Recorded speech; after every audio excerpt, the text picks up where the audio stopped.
Zelda, I know for you, you kind of grew up out of the spotlight, but still largely in the industry. Do you remember the first set you were on where you were like, I want to do this? Wanting to do it was probably later. I was fascinated by it early. I just don't think, when you're that young, I don't think you grasp that it's a job, really. It's just like a fun thing you go and visit. Probably around Bicentennial Man. That was when I was old enough to really understand that there was like a whole bunch of jobs you could also do. Andrew, you're unique. Unique? And that set was really beautiful. Chris Columbus runs a really wonderful set, and he's such a kind human that I think you weren't walking into a space that felt tense as well.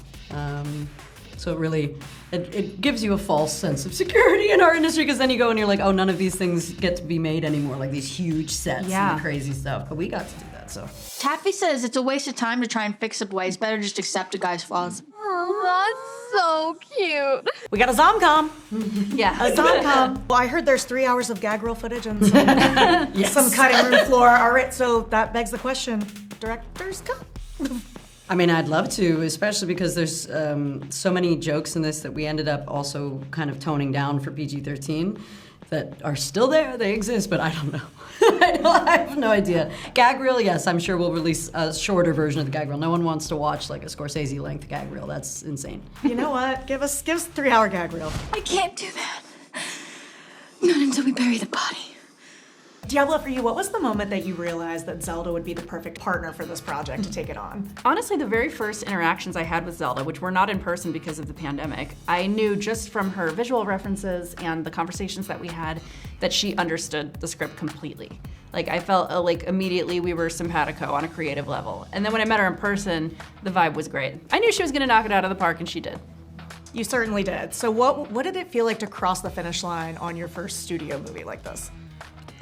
Strange, because also there's no real like moment, at least not yet, where it feels like a finish line. Because every single bit you do is just one more mile marker. Like, you'll get off of set and then you have edit, and then you get off of edit and then you have all of the sound work. So maybe it'll be on the premiere night when it's like finally other people seeing it. I've lived with it for so long, and you don't leave it behind, so I'm still not there yet. Yeah. No, I mean, you think about something like Jennifer's Body. She can fly. She's just hovering. It's not that impressive. God, do you have to undermine everything that I do? It's still getting new life. TikTok comes around, another new life. I never would have expected that, and it is so much fun. Like, the fact that we're sitting even talking about Jennifer's Body right now is like very exciting to me. It's one of my favorites. I've always loved it, and it's such an interesting, fascinating story. You've had a lot of projects that you've had your hands in, and maybe wrong timing, whatever, they don't happen. Is there anything that you would really, really love to revisit now at this point? Yes, I tried, honestly, it's been a long time now, probably almost 15 years or more, writing a Sweet Valley High movie. Trust me, Liz. I'm just trying to spare your feelings here. I want you to be able to sleep tonight. And like, that haunts me. Like, that, I could not push that one forward, and I'm still obsessed with the idea. It'll come. I hope feel so. it. I really want to see Powerpuff at some point too. But I also wanted that to happen. But like, yeah, that was a heartbreaker. Do you like any other music? I have The Cure. Ooh. So The Cure is what makes Lisa Swallows feel better emotionally. What is our emotional album we're putting on right now? I have been listening to, look, I'm 45 years old. However, I have been listening to Olivia Rodrigo's Guts album quite a bit. And I relate.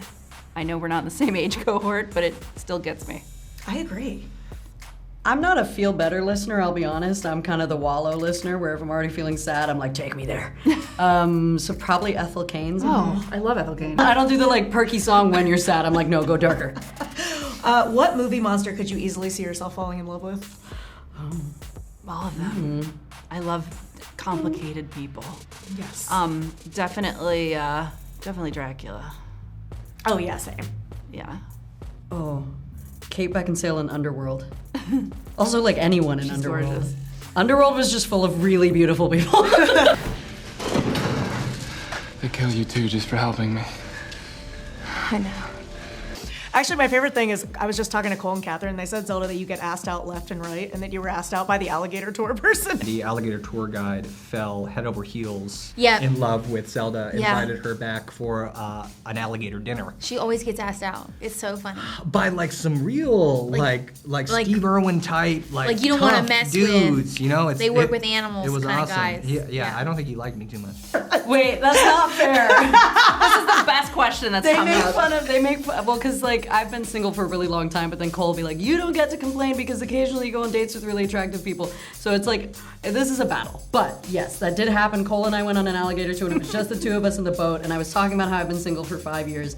And then quite literally the alligator guy who's like covered in tattoos, he was very nice and had beautiful eyes. But he was talking to us about alligator sausage. And then he went, he was like, Wait. I'll make you some at mine though, gorgeous. And Cole just cracked up. Oh God. He's a very nice man.